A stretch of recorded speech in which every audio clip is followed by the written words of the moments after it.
So we're in the middle of an embroidery design on the Husqvarna Viking Designer EPIC 2. And I want to just show you what to do if you get a thread break, your bobbin runs out, and you have to kind of restart. So it's some tips along the way.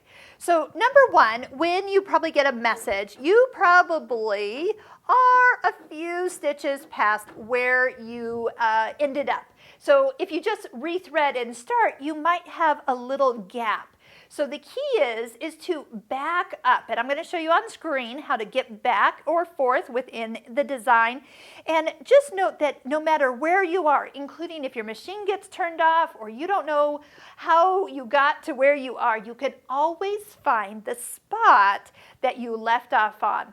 Now, it is doable. You can, even if your fabric comes out of the hoop, remember we have design positioning that can help you get realigned exactly back where the design was stitching. This is a pretty amazing machine. So the key is to come over to the screen and work with the plus or minus. So the plus or minus is one stitch at a time.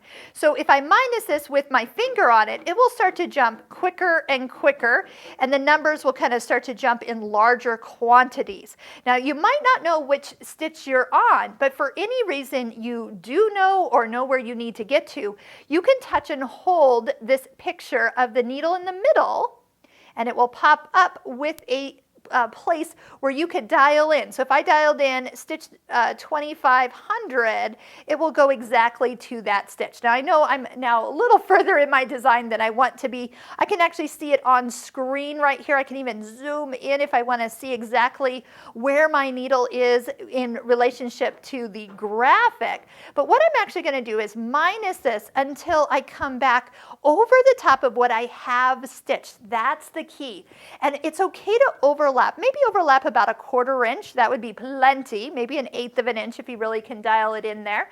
And then just go ahead and start. Believe me, only you might not even be able to see where that little overlap is when the whole design is done. Most people cannot, and you definitely don't point it out if you can see it. But truly, all you have to do is back up and restitch. And if you needed to, you could always restart at the beginning of the color and start over. So if something didn't look right, maybe you had some bobbin thread coming up, just touch the color block and restitch what you have stitched entirely, and then you'll cover up what you didn't want anybody to see. You don't have to take it out, but that is another way to find your way and back up as much as you need. You also could go forward or skip a color if you touch any of the color blocks. So just keep that in mind. You can always move around, skip areas if you don't want to stitch them. And don't forget, if you don't already have it selected, touch this little flower. It will highlight this area that is going to be stitched, and it grays out everything else. So, and that's one of those functions that once you turn on, it will stay on, which is something that I do love. So let's go back. I'm going to find exactly where I want to start, and I'll show you where you won't even see where we overlapped. So I'm just holding my finger down until I can see, and you can even turn that needle down.